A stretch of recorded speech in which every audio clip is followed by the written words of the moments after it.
Why do you think that throughout your career you have continued to be accused of excessive force? I think I'm very proactive, and I think I'm involved in a lot more scenes and incidents. If you are proactive and you're hardworking, you are going to get more complaints. You're gonna be tasered! He got me! He got me! He had me! Sit down and shut the up! It's on video, retard. You're gonna lose your freedom because you get to go to jail today, mother. I think his ego gets in the way of his own self, frankly. Mr. Furman has made it known that his goal is to tow 1,000 cars a year. Hey, we're looking to talk to the chief or someone. We're in an active investigation right now. Okay, give me a second, okay? Thank you. Excuse me, sir, could you come over here for a second? Protect and serve. That's the job of police officers that patrol our communities. And for the cops that do it right, this is a tough occupation that requires a lot of balls. But recently, through my TikTok algorithm, it's been brought to my attention that a Michigan police officer seems to be doing the exact opposite of protect and serve. This man's name is Matthew Furman, and some of Furman's arrest footage is so graphic that I'm concerned YouTube may not even let me show it to you. Currently, he is on paid leave for the back-to-back brutalizing of 2 citizens of Melvindale, a small town outside of Detroit with 12,000 people. This is a man that has a history of turning minor traffic stops into major beatdowns. He's been fired before, brought back, and even charged with assault, but for some reason he is still a police officer. And this is just the tip of the iceberg. We get the inside scoop from police officers who spent years working with him, and what we'll be revealing to you is a litany of corruption charges, disturbing violence, and a scheme he has that entails towing an obscene amount of cars, buying those cars from the police auction, and then flipping them to make money, allegedly. So join us as we seek to bring justice and awareness to the city of Melvindale by exposing the practices of this police officer, who some say is only on the job because of the amount of revenue that he brings to the city. We'll investigate that and much more. Folks, I just wanted to talk to you before we get started on this video.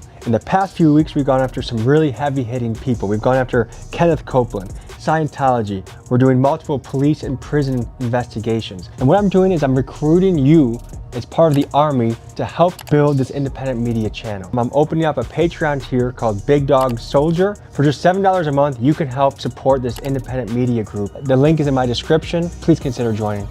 And now, guys, to the video. Let's take you up to speed on just a few incidents from Officer Furman's violent history on the job. In 2019, Furman was charged with assault and battery when he threw a man down a flight of stairs and claimed he fell. He got out of the assault charges by pleading guilty to a lesser crime. He once split a handcuffed man's head open on a police cruiser and claimed the guy did it to himself. But he did agree after the incident to attend anger management classes. You'll soon see the story of Jakar Williams, a man that Furman pulled over for a minor traffic violation and proceeded to tase over a dozen times, even with a partner on the scene that had it under control. He has me! He has me! Before he initiated the first tase, it looks like that other officer already had him under control. To get a fair read on Furman's actions, I wanted to get a police officer's opinion. So I visited Chief Rivera of the East Chicago Police Department to get his take on this situation. You shouldn't be tasing nobody 10 times. At that point, you should be going hands-on. You let your emotion take over, your anger. You take things personal when that person doesn't even know you. It's the uniform that they're really arguing with. The officer's taking something personal. When it's really, it's not. And if it wasn't enough to tase your car in front of 2 small children, Furman also had to pull his girlfriend out of the car, telling her to Sit down and shut the up! The passenger really had nothing to do with that traffic stop. You know, of course she's visibly upset because what she sees happening to her baby daddy or husband, boyfriend, wherever he is to her.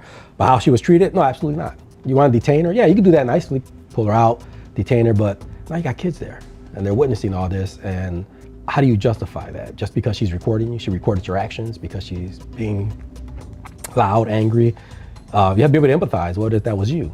How do you expect your wife or girlfriend to act? This out-of-control behavior prompted Melvindale's own mayor, Nikki Shakira, to say that Furman belongs behind a desk, and also revealed that at least one of Furman's colleagues would not respond to crime scenes with Furman because of the risk that it would go south. My priority is doing whatever I have to do to go home. And if that means somebody gets tasered, then somebody's getting tasered. Finally, Alicia Cook. This woman was in a parking lot waiting to pick her kid up from practice, and apparently she made Furman feel afraid for his life, so he tased her. And this is just a small sampling of stories that decorate Furman's record as a police officer. For reference, Furman was actually fired years ago over earlier allegations, but for reasons still unclear, he was brought back on the job. For today's story, guys, we owe a big shout out to Detroit news channel WXYZ7 and their correspondent Ross Jones, who have done a fantastic job reporting on the allegations against Officer Furman, as well as publications like the Detroit Free Press. Their Furman investigations have proved foundational in helping us build this story, and they are linked in the description.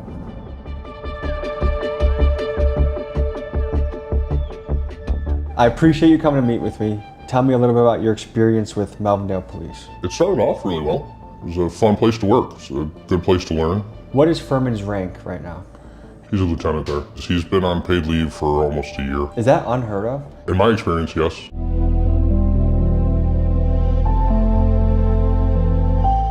Police can be used as revenue collectors for a city. Can you speak to that? This is Dan Adams. He's my friend and a bona fide criminal defense lawyer here in Milwaukee, Wisconsin. He's seen firsthand how cops like Furman are used to prey on citizens and taxpayers. Here's what he said. I think it offends most people's feelings of fair play to have a police officer out collecting dues, as it were, from people just driving through their city. You know, maybe going a couple miles per hour over the speed limit, not seeing that their car could be towed for profit to balance the budget of this small municipality. It just flies in the face of what we know as Americans to be the proper role of police and the criminal justice system.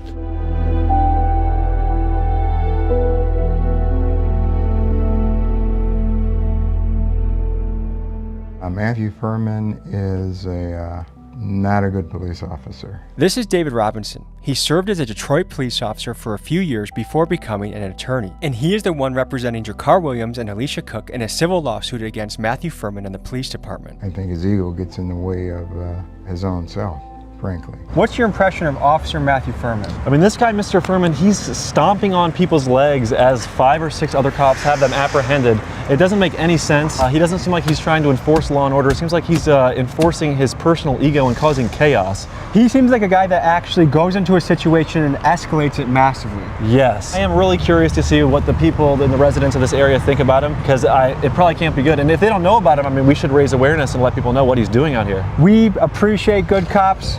Bad cops, though? Yeah. If the law of justice isn't gonna take you, YouTube will.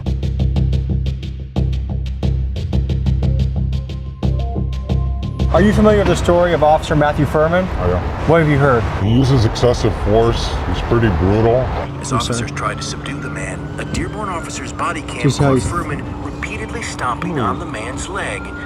As multiple officers look on. Notice how the other officers here are completely calm, like they know that the situation is already under control. And it's clear they knew Furman crossed the line, as one cop even warns him that the cameras are watching.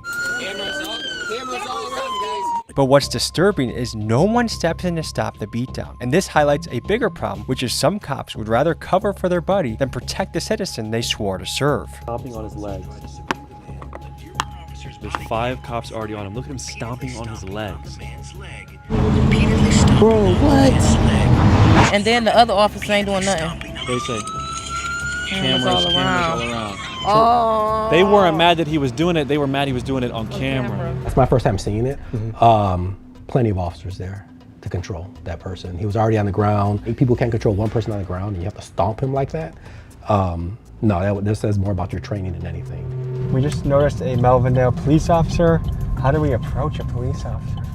Probably on foot. Slowly. We're gonna make ourselves very visible. I'm gonna wave and then hopefully he comes out.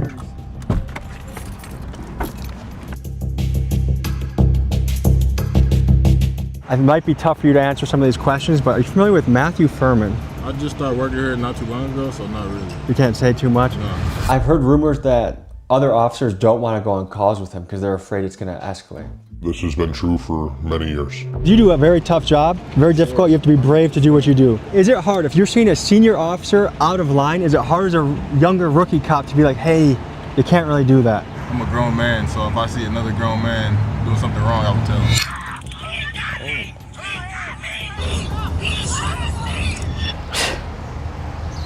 up. Somebody need to get him gone. He should be fired, prosecuted, and jailed, probably. I wish I could say that it shocked me.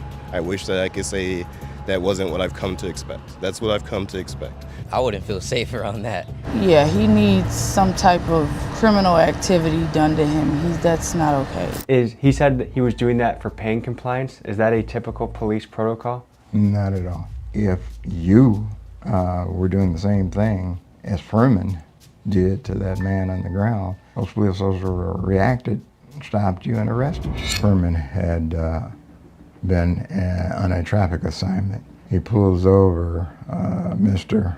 Williams, immediately becomes aggressive, hollering, raising his voice, and then ultimately tasing him. All right, in drive-stun mode, all unjustified again. It's excessive, and it wasn't necessary. He was already in the other officer's hand. There was no need to taser him.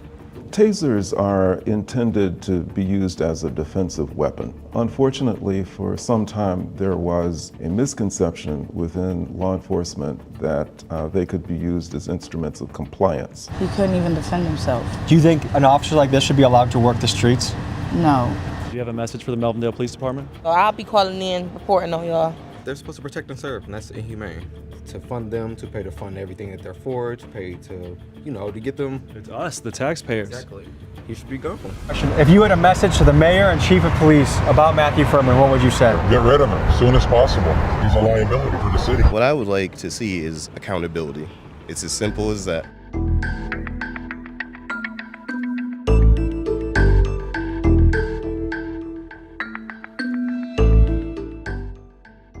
Now we cover another key point of the Matthew Furman saga. We cover the story of Alicia Cook. Just a few months ago, in this very parking lot, she was waiting to pick her daughter up from cheerleading practice when Furman came into the parking lot. In Melvindale Police Department, I'm her traffic enforcement officer. Hey, you're on a traffic stop. Don't tell me 1 second. Hold on, sir. I'm giving you a lawful police order. It's a public access parking lot. He wanted me to think like that. Lieutenant Furman demands Cook's driver's license, which she refuses to provide. Watch what happens next. You have to grab me! Out of the vehicle! Lieutenant Furman draws his taser and fires. You're gonna be tasered! Head out! Furman says he used the taser because he was in fear of his life. You made me afraid for my safety. I was terrified from you. You terrified me. You scared me. You scared me. From a woman sitting down in a car with her kids in the back. Either this guy is such a big pussy that he truly was afraid for his life, or he used that as a way to use his power on this woman. Now, did she handle the situation the best?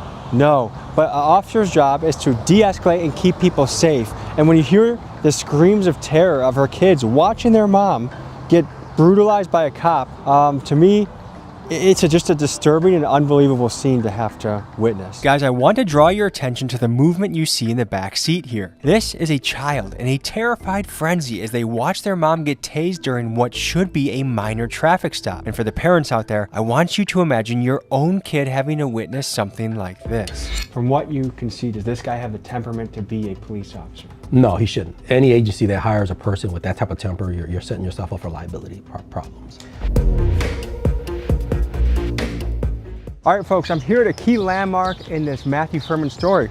We're here at Schaefer Road. Furman would park his police car and look for people that he could tow. And this brings us to another one of the major allegations against Officer Furman, that he uses towing and impounding as a weapon against Melvindale citizens in an effort to increase the revenue for the city of Melvindale. Just take it from a former colleague of his who has come out as a whistleblower. What is the inside scoop on the towing in Melvindale? Mr. Furman has made it known that his goal is to tow 1,000 cars a year. What does a typical officer do in a year? 30 to 50 cars. And he towed more cars than any police officer in Melvindale by far. So even the former police chief of Melvindale, Chad Hayes, said that Furman was an instrument of revenue collection for the city. And the reason guys like him are still employed is because the $1 million deficit in Melvindale, they try and get guys like Furman to make up by, you drive by, I'm gonna pull you over, I'm gonna look for a reason to tow your car, and that's that. What I want my police force in my city to do I want you looking for the killers. I want you looking for the rapists. I want you looking for the people that do things to children. I want you looking for serious shit. You're not on my tax dollar giving people tickets and towing their car for nonsense. These are people that need to go to work. They need to do deliveries. They need to make their life go around, and a car is a key thing. And for so many people struggling in today's economy, a $300 or $400 tow fee to get their car back, the time that they have to take off work, do they get fired? Does their boss get pissed? How do they find the extra $400? Maybe it was just the first of the month, they just paid rent. It's a huge economic stressor in a time when people are already stressed. Just down the road here is actually the tow truck company that Furman is in cahoots with. We're gonna pay them a visit. I get it. You wanna have a certain standard of where you live that's not infested with crime. On the other hand, the danger side of it is, like the lawyers that we talked to earlier were saying, there can be racial profiling, or there can be over-aggression. A lot of us have had these experiences where we are guilty from the beginning. I remember having an experience as a little kid. I was probably 16, I was walking my friend home from her work, and the police officer pulled over on the wrong side of the road, shining flashlights in our face, like, there's robbery suspects that match your profile. I wasn't robbing anything. It left me with a very nasty feeling of, what the hell was that? You're supposed to protect me and serve the community, but you're treating me like I'm a criminal without knowing anything. That's what people really detest about cops like Furman. They have this authority complex where, I'm the goddamn police, you listen to me, retard. It's on video, retard. And that's unacceptable. You want a cop that's gonna show up to the scene and be calm, be in charge, and de-escalate. So we're gonna talk to the people in this town and see what they think about Officer Furman. It seemed like there's multiple instances where he really loses his temper. He doesn't really keep his emotions in check on the job. Can you speak to that? Well, you see it over and over again. Matthew Furman has been the subject of many lawsuits. Do you know roughly how many lawsuits he's been involved in over his career? 3. And for a police officer, is that typical, or does he definitely represent a higher amount? He definitely represents a higher amount. It's impossible to bring up Matthew Furman without mentioning his towing. According to this Detroit Free Press article, Furman was responsible for 80% of the tows done in Melvindale in 2015, towing up to 8 cars a day and making the city close to $500,000.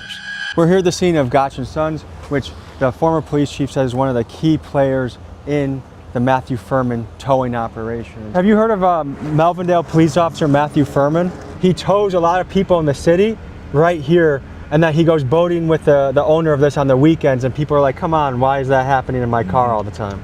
Allegedly. Have you heard anything like that? No. When you are paying tax dollars and that's going to police that are being overly abusive to people and charging them with as many tickets as they can, what do you think about that as a citizen? I think that's wrong.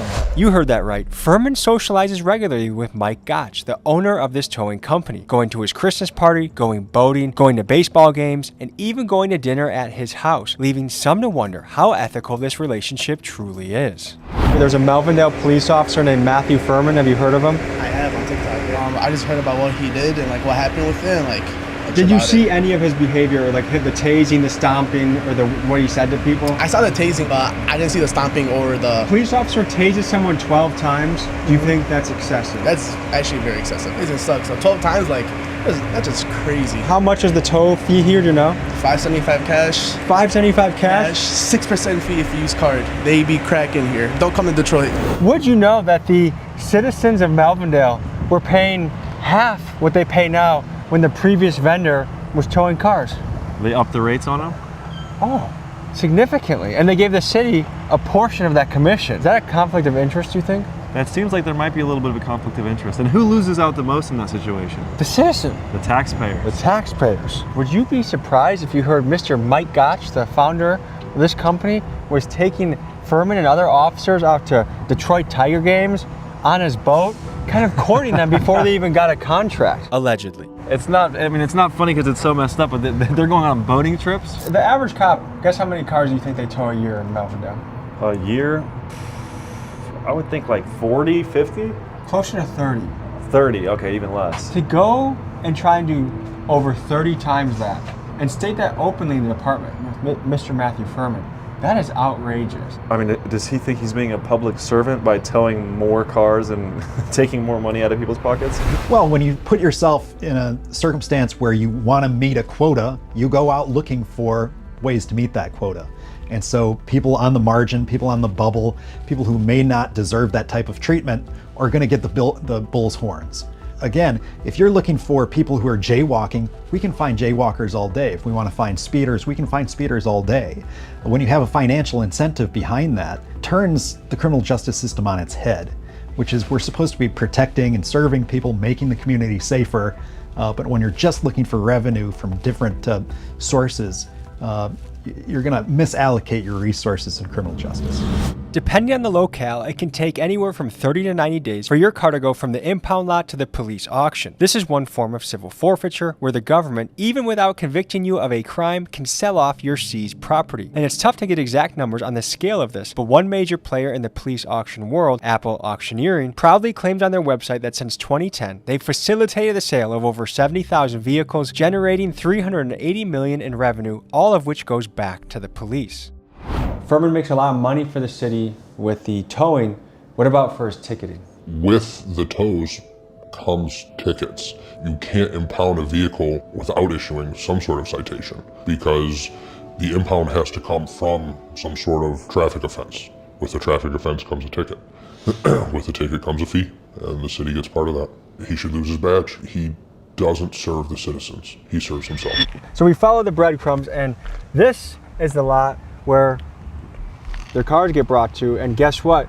If they can't pay it out of the other lot we just saw, they get stuck here to where the police auction happens right here.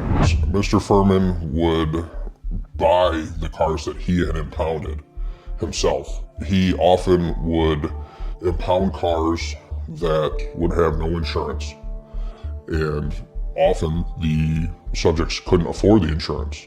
So then when they couldn't afford to pay the impound fees, the car would go to auction for the city. Furman would then go bid on and purchase those cars and sell them for profit for himself. Goes further than that.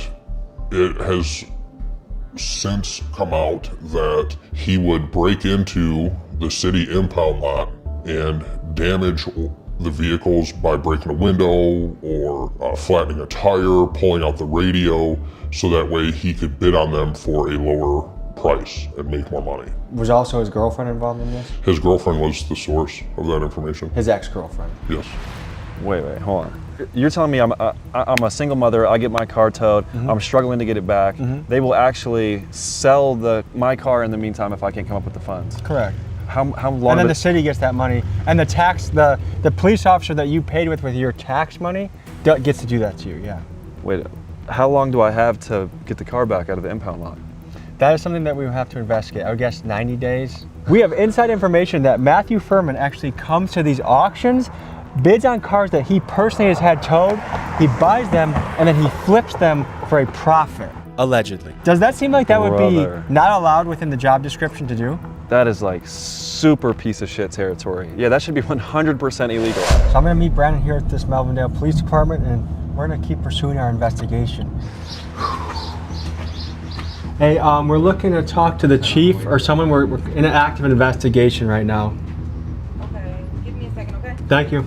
Excuse me, sir, could you come over here for a second? We're just in the middle of an active investigation. Have you seen one of your associates is known for potential criminal activity? We want to know if you guys have seen him. Yeah, we got a few questions for you, sir.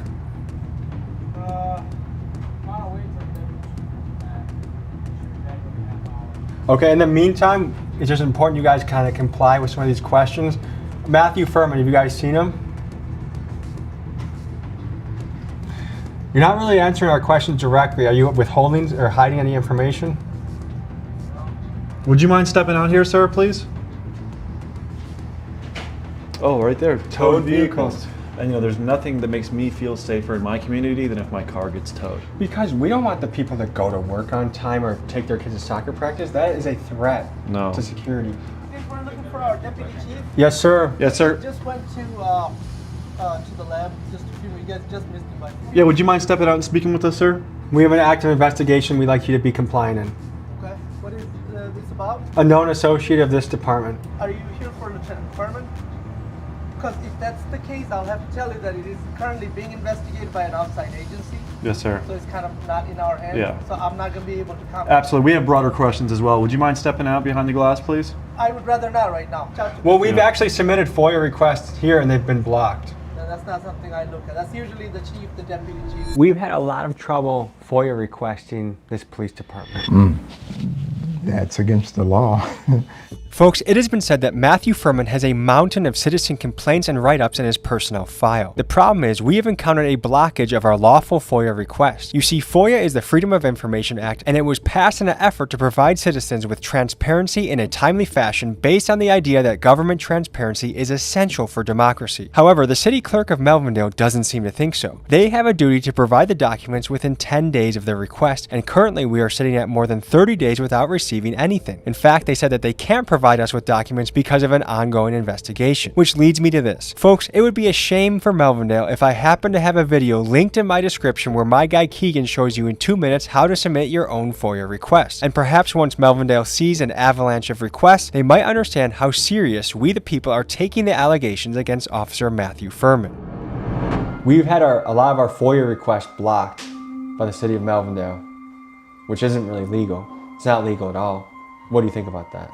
It's hard to say why they would do that. I don't know. The whole point of FOIA is to avoid that.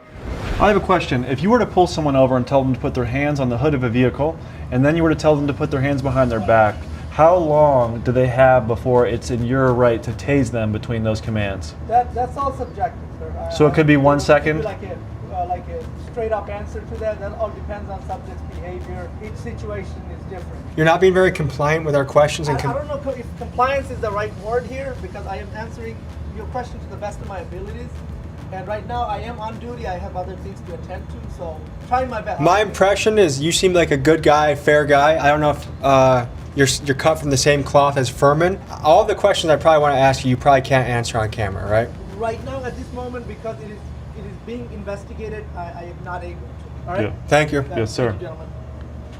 Some people wonder if more could have been done on the front end to prevent people like Furman from ever becoming a police officer, and surprisingly, the answer is yes. You see, we uncovered documents that show Furman was arrested in 2004 for soliciting a prostitute, and we have inside information from the man that hired him that Furman did not disclose this in his background questionnaire, something that if he was honest about during the hiring process, he would have never been made a police officer in the first place. There's rumor that the ex-police chief, Chad Hayes, was forced out instead of firing Furman. Is that accurate, you think? I know that that's accurate. When Mr. Furman screwed up numerous times, Chief Hayes was seeking Mr. Furman's termination from the department. Chief Hayes was going through the proper channels, the proper procedures through the department, and had suspended Furman to lead up to a hearing for his termination. In that time, the tows dropped drastically. The city used public funds to hire an outside investigator to investigate the department because of the lack of tows coming in. Multiple officers tried telling the city not to waste the taxpayers' money on that investigation. Everyone at the department could tell them in one sentence why the tows were down. Furman wasn't working. While Mr. Furman was suspended, the city council moved to fire Chief Hayes. At that point, it was clear to everyone that it was either Furman or Hayes that was going to go. We just talked a little off camera to that lieutenant, I believe. He had the stripes. Rahman, Lieutenant Seemed like a Rahman. good guy. Yeah. And we said, we're sure you're a good guy, and we know that he can't answer a lot of what we're asking him. It's a tough situation because he probably doesn't like Furman either, honestly. And I'm sure his position, he's not really like his job to fire the guy or get him in trouble. He probably can't do anything about it. Right now, for us, he was a piñata that honestly probably didn't deserve the beating we were trying to give him. Yeah. Would you guess that if we had full access to Furman's body cam, that what we've seen on the news is just the tip of the iceberg? Yes. Does he regularly brutalize people? To some extent, yes. He's verbally abusive often. He currently has 2 pending lawsuits. He has been fired previously in 2019. He's been charged with assault, while on the job. Do you think this will be enough to finally end his career? It should end his career. The administration hasn't done what the administration should do to get rid of him. Bottom line. If you follow what the police are saying, things should go okay. And I think most of the news stories we hear about are when people don't listen and they escalate, and then the police escalate and then it turns really bad. What if you are dealing with a police officer that cannot control his temper, and you're in it feels like a life or death situation? If you're getting tased 12 times, your flight or fight's gonna be triggered. If your legs are getting stomped to the point where you think your bones might break, that's a life or death situation. Yeah. And your only option is to further submit and hope it stops rather than get up and fight. That would be a terrifying position to be in. Once your trust of the police is shattered, how can they even regain it at that point? You know what I mean? Because it's like a person that's been broken up with a crazy girl. Like, it kind of, the future relationships are much harder to have because that one person ruined what you think is a normal relationship. It traumatizes you. A bad officer like Furman does a lot of damage to your reputation. There could be 9 really good cops out on the field, and if there's one guy like Furman, people generalize and stereotype the rest of the force as dirty. Yes. How do you deal with that? You make us look bad. You make our job harder. You make the citizens not trust us. And the truth is, there's bad officers everywhere. Whether it just be through the end of their career or whatever the reason may be. But when you are able to identify one, the answer should be simple. I don't believe I'll ever have the answers as to why he is still employed. Part of me doesn't want to know because, as I stated earlier, I think it would make me sick.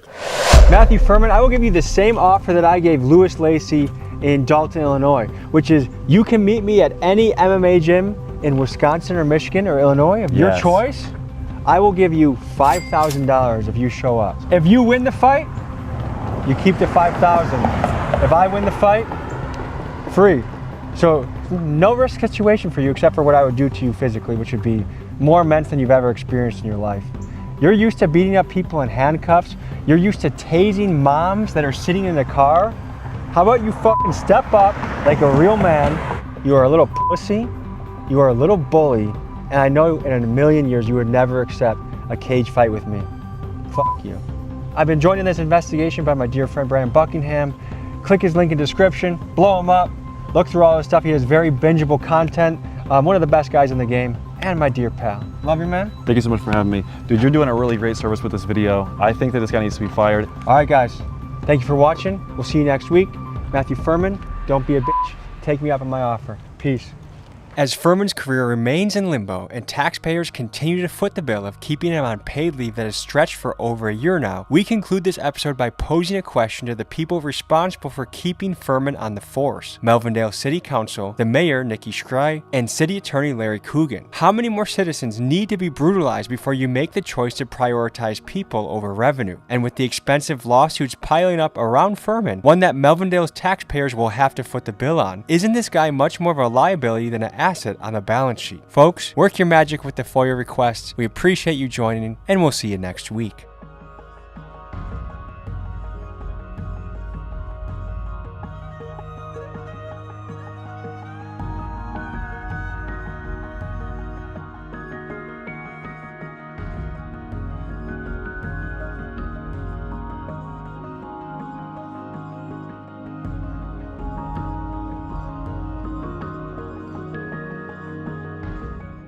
Folks, hope you enjoyed this episode. You want to watch another? Here. You want to subscribe? Over here. See you next week.